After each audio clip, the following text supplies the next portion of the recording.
बोलो जयकारा बोल मेरे श्री गुरु महाराज की जय। बोलो श्री नगरी निवासी भगवान की जय। बोलो श्री परमहंस महाराज की जय। बोलो श्री निजातम भगवान की जय। बोलो सच्ची सरकार की जय। बोलो श्री स्वामी जी महाराज की जय। बोलो वृंदावन बिहारी लाल की जय। अभी आप बड़े सुंदर सुंदर भजनों के द्वारा और सुंदर सुंदर वचनों के द्वारा अपने हृदय को आनंदित कर रहे थे। बड़े ही सुंदर प्रसंग चल रहे थे और मुझे याद आ रही थी हमारे राम भाई जी की। वो समय हम ऊपर भी बैठे हुए थे तो याद करना, यादें जो है पुरानी वो बिल्कुल सामने घूमती है। वो वक्त जो है आंखों के सामने आता है कि राम भाई जी जब यहाँ पे रास भी, लीला भाई जी कितने कितने 3-3 घंटे का कार्यक्रम होता था और उन्हीं उसी कार्यक्रम में से मुझे भजन याद आ गया। अभी भजन चल रहे थे ना, तो एक बड़ा सुंदर भजन जो राम भाई जी बोलते थे तो मैं ऊपर बैठी गुनगुना रही थी। मैंने कहा पता नहीं आप भजन बोले हुए भी बड़ा समय हो गया, लेकिन मैंने कहा चाहे जैसे भी आवाज में बोलूंगी जरूर। याद आ गई, भजन में भी अभी वही प्रसंग चल रहे थे तो मैंने कहा मैं भी बोलने का प्रयास करूंगी। अभ्यास थोड़ा हट गया है तो बड़े प्यार के साथ साथ देना और बोलना भी। जो साथ देगा तो कभी आनंद आएगा, आपको भी आएगा, मुझे भी आएगा और शायद पुराना वक्त वो हमारे सामने आ जाए। बोलो जयकारा बोल मेरे श्री गुरु महाराज की। बोलो सांचे दरबार की। बोलो वृंदावन बिहारी लाल की जय। जे मेरी वारी तू आयो ना तेनू है राधिका रानी दिसो। जे मेरी वारी तू आयो ना तेनू है राधिका रानी दिसो।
लीलाएं भी उनकी आ गई।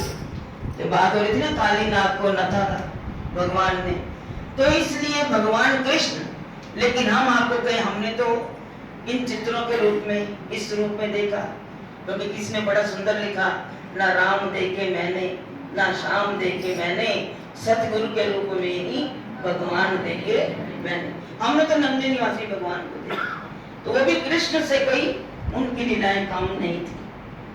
तो भगवान श्री गुरु महाराज जी ने फरमाया, किसने कहा ना, कोई सत्संग करते संतों की ये लीला सुनाई हुई है। तो जब श्री गुरु महाराज जी से कहा कि वो राम है, वो कृष्ण है, वो नानक को तो नानक है, कबीर को तो कबीर है, जब उन्होंने 14 वर्ष तप किया, हमें तो ऐसे सदगुरु की शरण प्राप्त है। तो सदगुरु की शरण हमें मिली हुई है, हमें तो सब कुछ ही इन्हीं के अंदर नजर आता है। वो लीलाएं अभी जो माखन लीला चल रही थी, तो हमारे गुरुदेव भगवान ने भी हमारे साथ वैसी हजूर महाराज जी के, अगर किसने होली के दिनों में जब कभी जलंधर में प्रोग्राम होता, होलियों में बड़ा प्रोग्राम होता है, एक बार हजूर महाराज जी ने प्रेमियों की प्रार्थना पर उसी तरह रथ पर सवार हुए भगवान कृष्ण का रूप धारण किया, होलियां खेली गई। और कई बार आप फिल्म में देखते हो जब सदगुरु दर्शन दिखाई जाती है, तो जो हजूर महाराज जी का रूप स्वरूप होता है वो क्या कृष्ण से कम होता है? कोई कम नहीं। हमारे गुरुदेव भगवान किसी से कम नहीं। तो गुरुदेव ने हमें क्या सिखाया? गुरुदेव ने हमें क्या सिखाया? हमने उस ओर जाना है, हमने उस ओर जाना है। अब भगवान कृष्ण ने अर्जुन को क्या कहा था कि तू मार, अपने संबंधियों को मार, युद्ध करवाया जब, वो कहे नहीं, मेरे संबंधी ताया चाचा मामा सब खड़े हैं, भाई बंधु, मैं नहीं मारूंगा। तो उसको क्या दर्शन कराए? ये सारे तो मेरे मारे हुए हैं, हाथ तुम्हारे चलेंगे, काम तो मेरा सब किया, मरे हुए पहले। तो उस परमात्मा ने तो हमें जो महाराज जी ने सिखाया, उन्होंने कहा हम सदगुरु के आगे कैसे बनकर जाएं? वो निमाना सदगुरु, हमें तो निमाने बनकर जाना है। तो वो प्रभु क्या कहते हैं? अब द्रौपदी की कहानी आप सबको पता है, भगवान कृष्ण की लीला। तो जब सभा के अंदर द्रौपदी का चीरहरण हुआ, उस वक्त उसने क्या किया था? जितने भी संबंधी सामने बैठे हुए थे, कोई उसको बचा नहीं सका। उसने सबकी ओर देखा द्रौपदी ने, लेकिन कोई उसकी लाज बचा नहीं सका। फिर उसने अपने बाहों का सहारा लिया, अपने दांतों का सहारा लिया, पल्लू को वो चीर हरण करता जा रहा था, उसने दांतों से भी दबाई अपनी साड़ी को, अपने हाथों से भी खींचा, और जब देखा कि अब कुछ नहीं हो सकता, तो उसने दोनों हाथ खड़े कर दिए। तो क्या हुआ? कह कृष्णा, मैं अब तेरी शरण में हूँ, मेरी लाज अब तेरे हाथ है। और क्या कहा था कृष्णा? हाँ, तो वही तो प्रसंग था। तो गोपियां भी तो वही कहती हैं, जिसने भी ये भाव से भजन लिखा, जे मेरी वारी तुम आयो ना, किसकी कसम दिला दी? माँ की। और जो उसकी सबसे ज्यादा प्यारी थी, राधा रानी की सो। तो इसलिए भगवान अपनी जो सुगंध जो है उसको दी जाती है, वो उसको पूरी करते हैं, वो अपनी लाज रखते हैं। अब सवेरे जो था, याद आ रहा था प्रसंग, ये भगवान ने अवतार क्यों लिया? आज हम अवतार मना रहे हैं, अभी थोड़ा ही समय रह गया, 10 मिनट का। वो घड़ी, वो नक्षत्र, रोहिणी नक्षत्र में भगवान का जन्म हुआ। तो भगवान जब आए धरा पर, पहले ही लिखी हुई थी सारी कहानी, ये कैसे कंस को मारना था। जितने राक्षस, जितने दुराचारी हुए, कितना ज्यादा ही धर्म से हानि होती। जब हानि होती है तब प्रभु कहते हैं मैं अवतार लेकर आता हूँ। अत्याचार जब बढ़ जाता है तभी मेरा अवतार होता है, उसका नाश करने के लिए। राम भी आए रावण का नाश करने के लिए, रावण को मारने के लिए, इसलिए कंस को मारने के लिए आए। कंस ने क्या क्या नहीं किया, उसको पता लग गया, भविष्यवाणी हो गई थी कि जो देवकी का 8वीं संतान होगी वो तेरा काल होगा। तो उसने कहा मैं इसका एक भी जिंदा नहीं रहने दूंगा। जब उसने देवकी को और नंद को डाल दिया, वासुदेव को, उसको जेल में डाल दिया कि जो भी संतान होगी उसको मैं उसी वक्त ही संदेशा मिलता, और उसको दीवार से पटक कर, आखिर में जब योग माया वो लड़की बदली, जब जन्म हो गया, छोड़ने गए वासुदेव उसको, तो उसके बाद क्या हुआ? भविष्यवाणी जब उसको लड़की जो हुई थी उसको योग माया को जब उसको पटका तो वो बिजली बनकर आकाश में गई, तो उसने तब कहा तेरा तो काल जो है वो अब जन्म ले चुका है, अब वो समझना है। कहते हैं जब मारा तो माँ ने भी कहा, भगवान कृष्ण जब कितनी अवस्था थी, 11 वर्ष की अवस्था थी, तो रावण कंस ने कहा कैसे कर सकता है, सामने हमने युद्ध हुआ, लेकिन माँ ने कहा वो दिया जल रहा है ना, इसको तुझे मेरा, मैं तुझे वचन देती हूँ, मैं तुझे सुगंध देती हूँ कि तूने उसको खा तो पाई ना। उसने कहा था तुझे उसको, उसका जो नाश करना ही होगा, उसका वध करना ही होगा, तो भगवान ने उस कॉल को निभाया। तो जितनी आसुरी प्रवृत्तियों वाले होते हैं तो प्रभु जो है उनको वो सहन नहीं करते। हाँ, जब पानी सर से ऊपर हो जाता है तभी परमात्मा जो है वो अपनी करनी पे आते हैं। तो इसलिए गुरु महाराज जी जो है वो हमें सीख देते हैं, हम अपने जीवन में ऐसा कोई कर्म ना करें कि हमारे ऊपर ऐसे कोई बात, इस तरह की कोई बात है। लेकिन हम गुरु महाराज जी के प्यारे हैं, हमें गुरु महाराज जी की चरण चरण में, तो मैं बात कर रही थी द्रौपदी की, तो बड़ा सुंदर भजन का सुनने भी मैंने, निर्बल के बल रखा, तो जब तक गज बल अपना रखे नेक सरो नहीं काम, कोई भी काम नहीं हुआ। जब इंसान अपना बल इस्तेमाल करता है तब तक कोई काम नहीं होता। जब अपना सब कुछ परमात्मा के हाथ में छोड़ देता है तब परमात्मा कहता है तू मेरा हुआ, तेरे सारे काम, तेरी ड्यूटी अब मेरी। कहते वो वक्त होता है, एक वक्त बच्चा उंगली पकड़कर पिता की चलता है, और एक वक्त आता है कि पिता बच्चे का कंधा पकड़कर चलता है। वो उसका हाथ नहीं पकड़ता, वो उसकी बाजू पकड़ता है। वक्त वक्त की बात है। तो इसलिए हमें जो है अपने जीवन में ऐसा करना चाहिए कि भगवान कृष्ण की लीलाओं की ओर जाए, उस समय बहुत चाहिए। श्रीमद् भागवत गीता में, श्रीमद् भागवत में बड़ी सुंदर सुंदर उनकी लीलाएं हैं। कहते जब भगवान कृष्ण की बांसुरी की बात हो रही थी ना, जब बांसुरी बजती थी तो गोपियों को कोई होश नहीं रहती थी, कोई होश नहीं रहती थी गोपियों को। वो घर में काम कर रहे थे। एक बार भगवान कृष्ण की इतनी सुंदर लीला कि एक गोपी, उसकी सास, वो कहती तू घर से बाहर नहीं जाएगी, उसने उसको ताला लगा के अंदर बंद कर दिया कि तू कैसे जाएगी, तो मुझे जाने दो। लेकिन नहीं, आज नहीं जाने दो। सब गोपियों ने आवाजें लगाई, बहन हम जा रहे हैं, बांसुरी की आवाज आ गई है। तो उसकी सास ने उसको अंदर कमरे में बंद कर दिया। अब वो अंदर बैठी, सारी गोपियां भगवान कृष्ण के पास पहुंच गई। अब भगवान कृष्ण उन सब में से उस गोपी के पास पहुंच गए। अब जो उसकी सास गए, अंदर तो उसको अकेली को बंद किया, ये अंदर से दो लोगों की आवाज कहां से आ रही है, तो किसके साथ बात करते, वहां देख ले, ताला खोला, अंदर कोई नहीं। लेकिन वो परमात्मा जो है, जो दूर होता है, कोई दूर रह के भी पास है, कोई पास रह के भी दूर है। कई कहते हैं हम माथे रगड़ा है, और कोई घर बैठे ही उस परमात्मा को पा लेता है। उसकी लीला बड़ी न्यारी है। लेकिन कहते तुम कुछ तो बनो। बात तो है तड़प पैदा करने, गोपियों ने की थी तड़प पैदा करने भगवान को पाने की। उन्हें दुनिया, दीन दुनिया सब भूल गई थी। जब भी बांसुरी की आवाज आती थी, उन्हें नहीं पता था तवे पे रोटी सड़ रही है, क्या हो रहा है।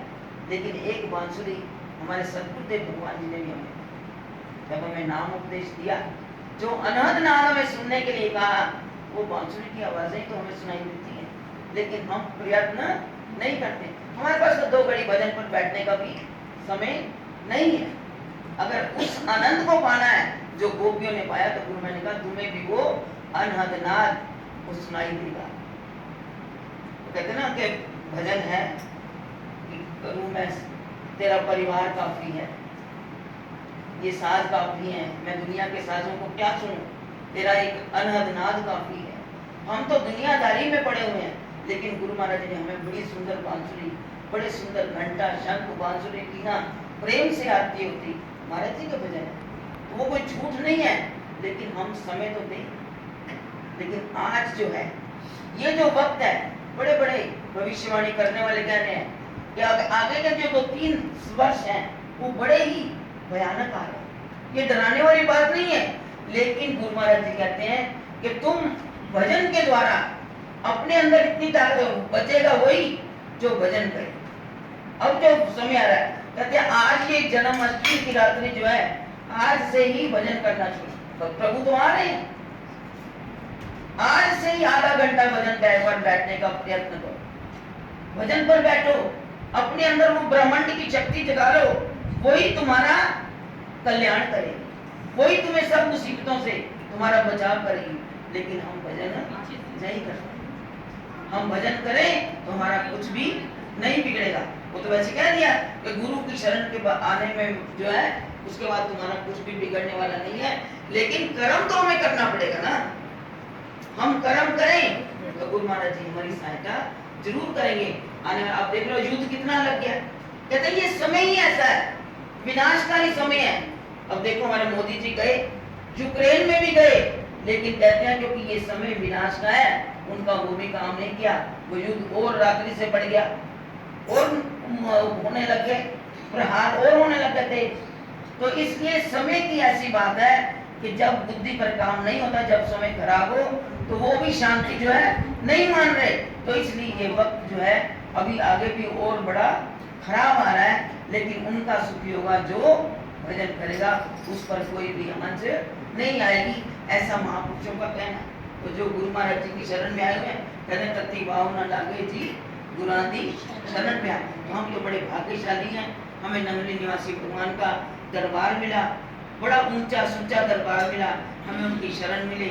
हम उनकी शरण में आकर उनका ही भजन करेंगे तो प्रभु हमारे हृदय में अपने आप ही आकर बस जाएंगे। तो कहते हैं हम बाहरी जन्म तो मनाते हैं, लेकिन हमने अपने अंदर उसके प्रेम को उत्पन्न करेंगे तो हमारे अंदर वो प्रभु स्वयं ही विराजमान हो जाएंगे। क्योंकि घड़ी की सुई कह रही है कि प्रभु आने वाले उनका समय होने वाला है। तो इसलिए मैं आज प्रभु के पावन अवतरण दिवस की, भगवान कृष्ण की पावन अवतरण दिवस की सब प्रेमियों को बहुत बहुत बधाई देती हूँ। और इस अवसर पर यही कहूंगी कि जितना हो सके हम भजन करें, भजन करें, भजन करने से ही हमारा बेड़ा पार होगा। और इसी के साथ में आपको सूचना दे दूं, क्योंकि कल श्री नंगली साहब जाना है और उधर से इस बार हमारी जो श्री नंगली धाम की पावन पद यात्रा है वो 50वीं पद यात्रा। ये गुरु महाराज जी की बड़ी कृपा है कि हमें 50वां वर्ष ये गोल्डन जुबली को मनाने का अवसर मिल रहा है। उसके लिए अभी से ही व्यवस्था, क्योंकि संगत काफी तैयार है, उसके लिए कुछ व्यवस्थाएं रास्ते में संगत के रुकने की और सारी जितनी भी हैं वो करनी है, और भी कई कार्य हैं। उसके लिए कल सवेरे निकलना है। वहाँ से तो आज ही आ रहा था दरबार से कि जन्माष्टमी मनाई, पहुँच जाओ। मैंने कहा नहीं, आज यही मनाएंगे, जो भी गुरु महाराज जी की मौज है, तो यहीं पर हम अपनी हाजिरी देंगे। तो कल सवेरे नंगली साहब जाना 3-4 सितंबर को श्री स्वामी जी महाराज का पावन 24वां निर्वाण दिवस है। उसमें आप सबने हाजिरी देनी, सबने पहुंचना, अपने कर्तव्य को निभाना। तो अपने गुरुदेव के चरणों में पहुंचकर उनके चरणों में श्रद्धा सुमन समर्पित करने हैं, तो हमने उसमें जरूर पहुंचना है। 2 तारीख को रामायण का पाठ रखा जाएगा, 3 को भोग पड़ेगा, रात्रि को फिर भजन कीर्तन और प्रवचन होंगे, और उसके बाद सद्गुरु दर्शन और स्वामी जी के पावन दर्शन कराए जाएंगे। और सवेरे जो है वो सुबह 10 बजे से लेकर 2 बजे तक श्रद्धांजलि सभा होगी। तो हम अपना कर्तव्य को निभाते हुए तन मन धन से समर्पित होकर सेवा भी करें और गुरु महाराज के चरणों में अपनी हाजिरी दें, यही कहना है। इसी के साथ में पावन भगवान कृष्ण के पावन अवतरण दिवस की आप सबको लाख लाख बधाई देती हूँ। बड़े प्यार के साथ ऊंचे स्वर से गुरु महाराज जी का जय घोष करें। बोलो जयकारा बोले श्री गुरु महाराज की, बोलो सांचे दरबार की, बोलो श्री नगरी निवासी भगवान